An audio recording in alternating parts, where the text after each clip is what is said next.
আপনার এই যে রাজারবাগ পুলিশ লাইন্সের পাশে তারা জড়ো হয়েছে। স্থিতিশীলতা ও বিনিয়োগ আস্থা পুনর্গঠন সম্মান প্রবৃদ্ধির গতি ধীর হয়ে গিয়েছে।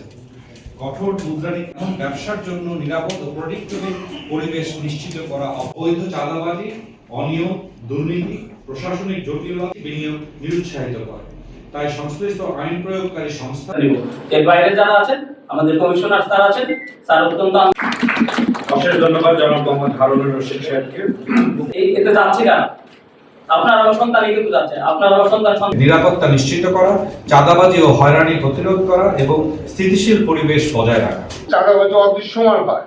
যেমন আমি আপনাকে উদাহরণ দিই, বর্ডার থেকে একটা গাড়ি দিয়ে লোড করতে যান, বর্ডারের ভাড়া নেবে ধরুন 30,000 টাকা। এখানে 10,000 টাকা আছে বিভিন্ন অলিখিত চাঁদাবাজি। ট্রাফিক সিগন্যাল ঘন্টার পর ঘন্টা বসে থাকবো, প্রাইভেট কারের হাজার হাজার কোটি টাকার তেল পুড়তেছে।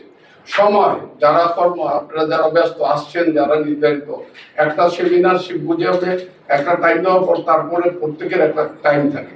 আমরা কেউ কি টাইমিং করতে পারি শুধু ওই শিডিউলের কারণে। ছোট দোকানদার যেটা আছে ওদের কাছে যায় বলে যে 100 টাকা কেন বিক্রি করতেছে, 40 টাকা আমদানি কিন্তু ইয়ের বাজার হলো 40 টাকা, তোমরা 100 টাকা কেন বিক্রি করতেছো?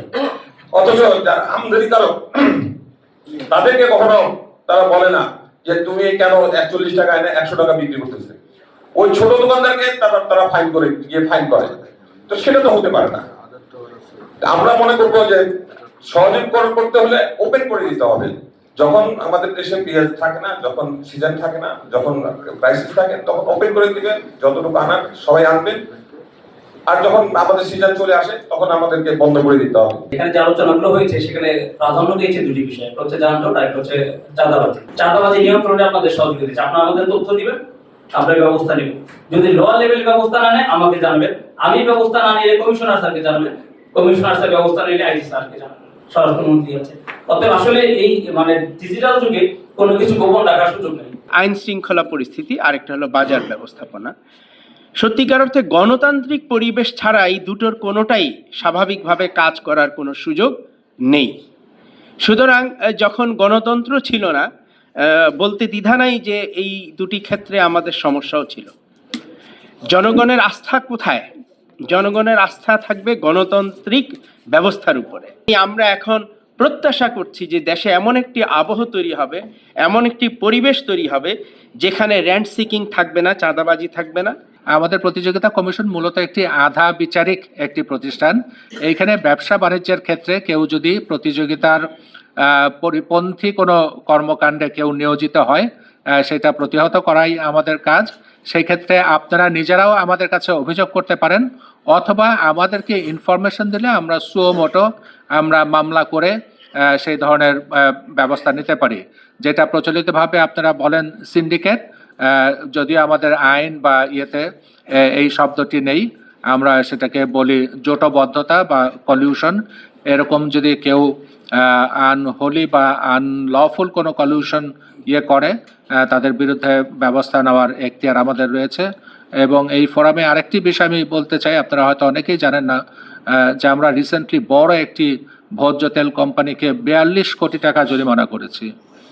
হ্যাঁ, তো আমাদের কাছে আরও বেশ কিছু মামলা পেন্ডিং আছে এবং আশা করি সেগুলির জাজমেন্ট আমরা দিতে থাকব।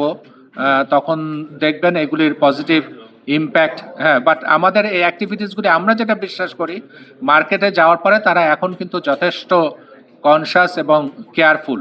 ট্রাফিক কনজেশন এটা কিন্তু শুধু আমাদের প্রাইভেট সেক্টর বা ব্যবসায়ীদের জন্য না, এই যে আমাদের এই সাইডে যারা সরকারি পর্যায় থেকেও আমাদের আমন্ত্রণে সাড়া দিয়ে এসছেন, আমাদের পুলিশ বাহিনীর একজন সিনিয়র কর্মকর্তা এসছেন, ওনাদের পরিবারও কিন্তু ওনারাও কিন্তু দৈনন্দিন জীবনে এই চাঁদাবাজি, ইভেন্চুয়াল কমোডিটির প্রাইস বেড়ে যাওয়া এবং আমাদের যে কারাপশন বা আইন শৃঙ্খলা পরিস্থিতির যে অবনতি হচ্ছে, ওনাদের পরিবারের সদস্যরাও তো এটাতে এফেক্টেড হচ্ছেন। এখন সময় সম্ভবত এসেছে একটা সামাজিক একটা আলোড়ন তৈরি করা, একটা ওনারা একলা এক পুলিশ বাহিনী বা আমাদের ভোক্তা অধিকার দপ্তর বা বাণিজ্য মন্ত্রণালয় সবকিছু ওনাদের উপরে দায়িত্ব ছেড়ে দিব এবং আপনাদের মধ্যে থেকে আসছে, আমাদের নিজেদেরও একটা দায়িত্বের বোধহয় সময় এসেছে যে সামাজিকভাবে এটাকে আমাদের রুখে দিতে হবে।